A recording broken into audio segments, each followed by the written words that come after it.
Hey, this is Sarah Joy Albrecht, and I'm in my dungeon basement. This is my workout room and a quiet place. I am reading the book 12 Rules for Life by Jordan B. Peterson. I came across something that I really appreciated today, and I thought I would share it with you. This comes from rule number 5. Do not let your children do anything that makes you dislike them.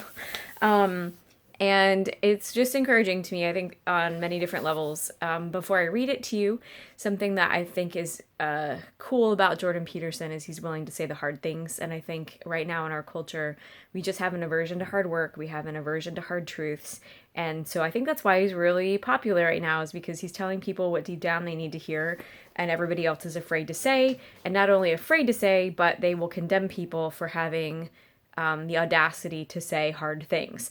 So anyway, this chapter is maybe if you can tell about this rule, the title, that it's about parenting, and the idea is that that we need to help to shape our children, and that it's hard work. And I appreciate that he acknowledges that it is, and it's a lot of mental game sometimes.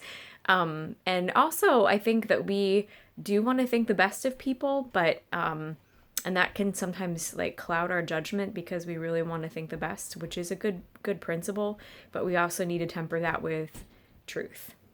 So let me read this to you. Imagine a toddler repeatedly striking his mother in the face. Why would he do such a thing?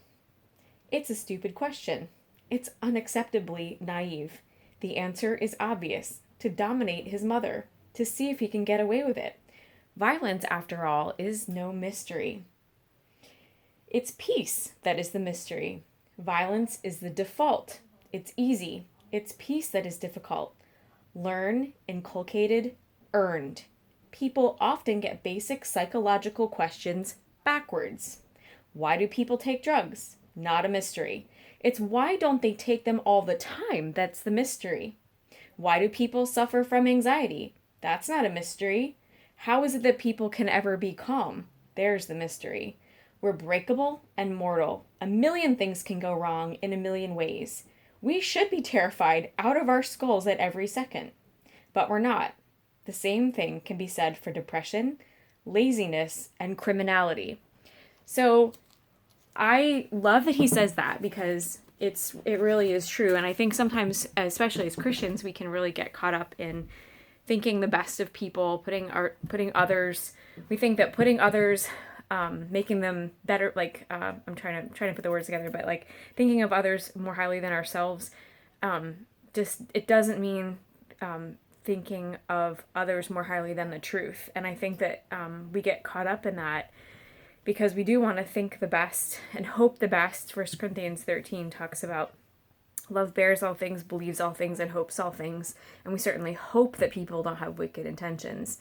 But the truth is that our default is wickedness.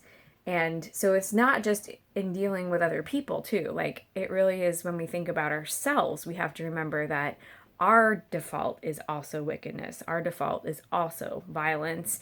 Our default is also anxiety and laziness and even criminality. So, he was writing about other people, but really we need to also apply that to ourselves too, and to be honest and real about that and not prideful. And anyway, that's just a great thing that he said. And I'm curious to hear your thoughts about it. I really do think it's counterculture of him to write that and to be so bold. I love that boldness, and I love the opportunity to think about things like this and apply it to my own life.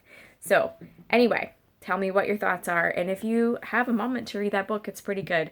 I don't have the same starstruck perspective of Jordan Peterson as some people. He does not claim to be a Christian, but he does use a lot of biblical truths that are fascinating to me, that he does seem to understand a lot of those principles, and he does seem to bring them out in his book too. So as Christians, it's fun to read that and say, hey, yeah, that's truth, because it's God's truth, and I guess he's just picking up on that. So anyway, it was fun to share that with you today, and I'm looking forward to hearing your thoughts too. Have a great afternoon.